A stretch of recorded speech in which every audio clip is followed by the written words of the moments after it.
Somewhere on this planet, there is a lost chest that once decided the fate of empires.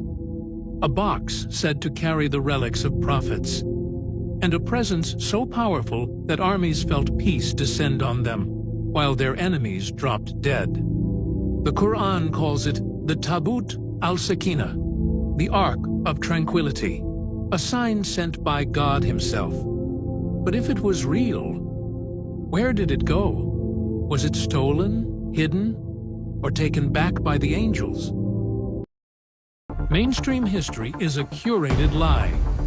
Beneath the silt and behind the stone, the truth is waking up, uncovering the forbidden, the forgotten, and the unknown. This is Dark Era Docs.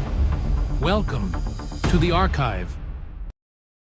The story of the Tabut Sakina begins not with gold, but with a crisis of leadership. Bani Israel had lost their way and were oppressed by a powerful enemy who had stolen their most sacred artifact. They demanded a king to lead them into battle, and the prophet of the time declared that Talut had been chosen by Allah. The people were skeptical, demanding a physical sign of his divine right to rule. The response was a miracle that descended from the heavens. The Holy Quran reveals in Surah Al-Baqarah that the sign of his kingship would be the return of the Tabut, a chest carried by the angels, returning to the believers as a vessel of divine tranquility.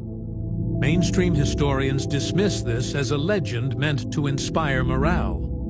But the texts describe a physical object that was heavy enough to require a carriage, yet light enough to be guided by celestial forces. When the Tabut appeared, the hearts of the soldiers were stilled, and their fear was replaced by an unexplainable peace.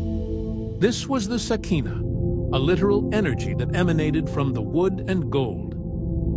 It was the first time in history that a religious relic was used as a psychological and physical anchor for a nation. What was inside the chest that gave it such terrifying power? The scriptures tell us it contained the Baqiyah, the remnants left behind by the family of Musa and the family of Harun. This included the broken fragments of the original stone tablets and the sacred staff that had once parted the Red Sea.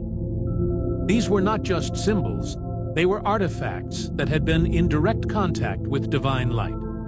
The construction of the tablet was mathematically precise, lined with pure gold both inside and out.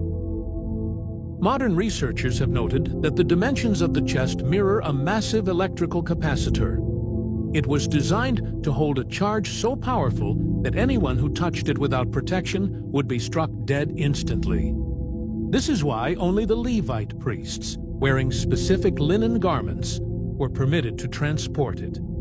In the days of the desert wanderings, a pillar of cloud would rest above the tabut by day, and a pillar of fire by night. It served as a GPS for an entire civilization, leading them through the trackless wilderness toward the promised land. When it was carried to the banks of the Jordan River, the waters reportedly stopped flowing the moment the priest's feet touched the edge. We are looking at a technology that interacted with the elements of the earth, a technology that was governed by laws of physics we have long since forgotten. The Ark was active, the energy was divine, and the history was suppressed. The Tabut is not a relic of a dead past. It is an active beacon for a world that is about to change. The power of the Tabut was not just a shield for the believers. It was a devastating weapon against those who sought to desecrate it. Ancient records and scriptural accounts detail a terrifying period when the Ark was captured by the enemies of Bani Israel. They treated the golden chest as a war trophy, placing it inside the temple of their own idol Dagon. But the Sakina would not be mocked. The next morning, the priests found the statue of their god decapitated and face down on the floor, as if bowing before the tabut. As the days passed, a mysterious and agonizing plague began to sweep through the enemy cities. Thousands of people suffered from unexplainable tumors and a sudden infestation of rodents that consumed their crops. The air around the Ark became toxic to the touch, and the very ground beneath it seemed to vibrate with a sinister frequency. Realizing that the artifact was a biological and spiritual death sentence, the captors decided to return it. They placed the tabut on a new wooden cart, hitched to 2 oxen that had never been yoked. Without a driver or a guide, the oxen walked in a straight line back toward the borders of the believers, as if being pulled by an invisible magnetic force. The Holy Quran confirms that the angels were the true guardians of this journey, ensuring the return of the sign of kingship. The message was clear. The tabut belongs to no man, but to the Creator alone.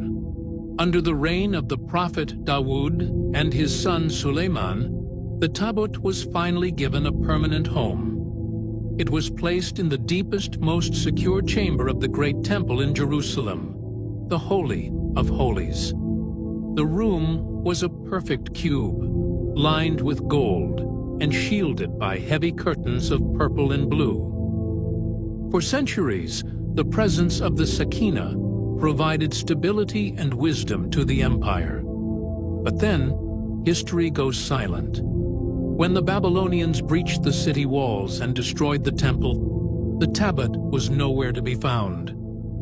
It was not listed among the gold and treasures carried off to Babylon. It simply evaporated from the historical record.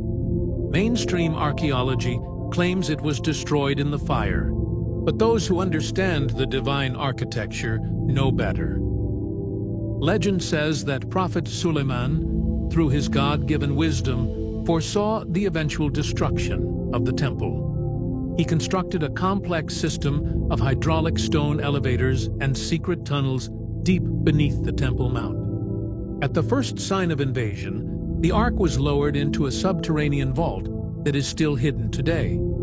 This vault is allegedly located behind a moving stone wall that can only be activated by a specific sequence of vibrations. We are looking at a 3,000-year-old security system that is still active beneath the busiest city on Earth.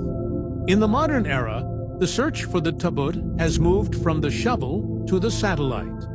Secretive excavations in the 1980s reportedly identified a void beneath the ruins of the first temple that matches the dimensions of the Ark's vault. However, every attempt to enter this void has been met with violent political and physical resistance.